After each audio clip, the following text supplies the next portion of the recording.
गौ माता के दूध का पान। कहा एक पात्र में जल और दूध ले लीजिए, शुक्रवार का दिन।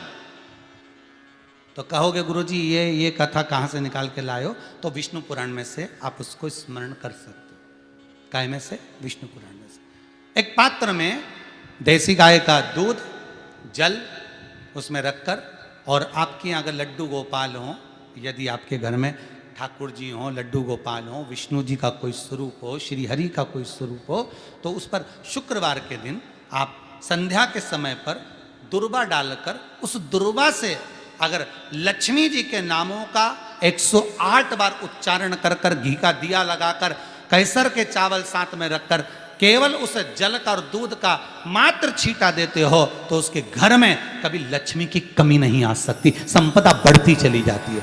108 बार लक्ष्मी के नाम का मात्र उच्चारण कर लेने पर, भगवान विष्णु के चरणारविंद पर, भगवान विष्णु के चरणों पर केवल उस दुर्वा का, जल का, दूध का सींचन कर देने से भी लक्ष्मी की वृद्धि होती,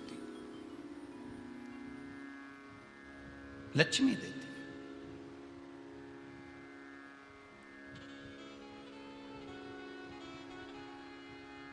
दुर्वा बढ़ती है, और दुर्वा का एक बहुत सुंदर गुण है महाराज, बहुत सुंदर गुण है दुर्वा का। जहां पर उसके भीतर गांठ आती है ना, वहां से 2 रास्ते बना देती है।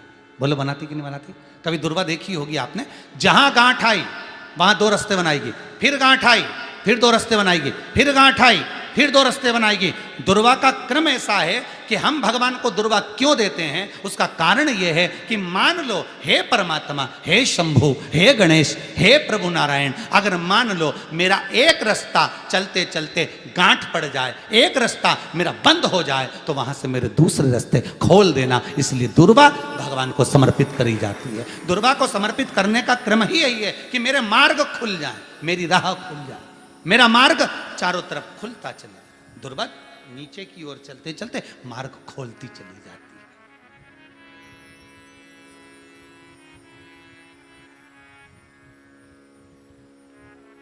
अमृत है ये, इसलिए नष्ट नहीं होती।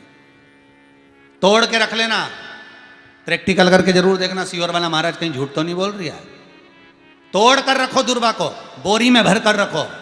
4 साल 6 महीने 8 महीने बाद सूख जाए, बेकार हो जाए, उसके बाद भी उसको खेत में, बगीचे में कहीं ले जाकर पटक देना, 8-15 दिन पानी देना, देखो फिर वापस वही हरि की हरि होना, वही कहीं ना कहीं से स्फुटित होते फिर आगे बढ़ना चालू कर देगी। उसका तत्व है अमृत, वो अमर है, मरती नहीं, फिर चालू हो जाती। शिव